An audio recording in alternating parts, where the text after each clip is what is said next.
Yan, good day mga kapatid. Ngayon, nandito tayo sa isang tourist spot na sikat dito sa Cebu.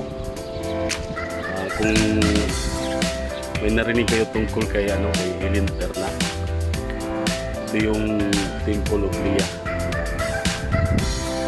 Temple of Leah. Ito yan sa bandang bundok ng Cebu. Yung Cebu, dito yung Cebu.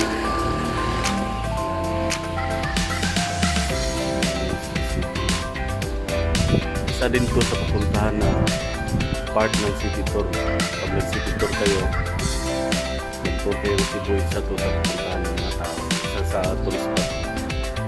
So, pasukin natin mga kapatid. Maraming salamat.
Mga kapatid, ito yung pinakabungad niya, ito yung pinaka-entrance niya. Ito sa loob. Kung nakikita niyo yung yung statue na yan, yung nakaupo, yan yung si Leah, yan yung lola ni Helen Adarna, kaya tinatawag ng Temple of Leah. Sa likod ko dito yung pinaka-entrance. stop sa parking doon.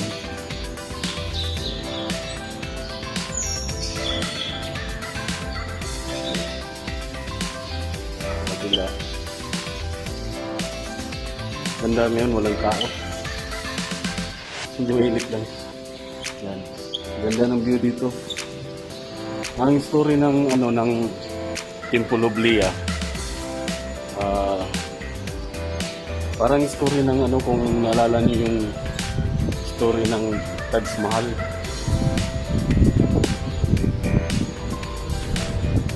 Taj Mahal pinatayo ng kanyang asawa para sa kanyang asawang yumao. So ganun din dito sa Temple of Leah. Pinagawa to sa lolo ni Helen Adarna, laala sa kanyang butihing asawa na si Leah. Puntahan natin yung imahe niya. Ayan. Imahe niya.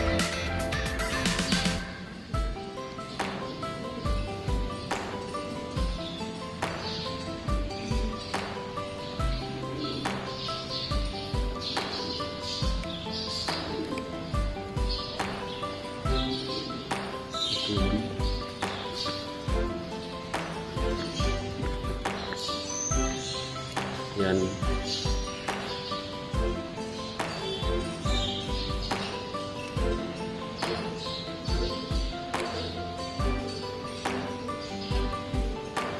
Beloved wife and mother, Leah Albino Adarna, was chosen matron queen of her alma mater, the University of Southern Philippines.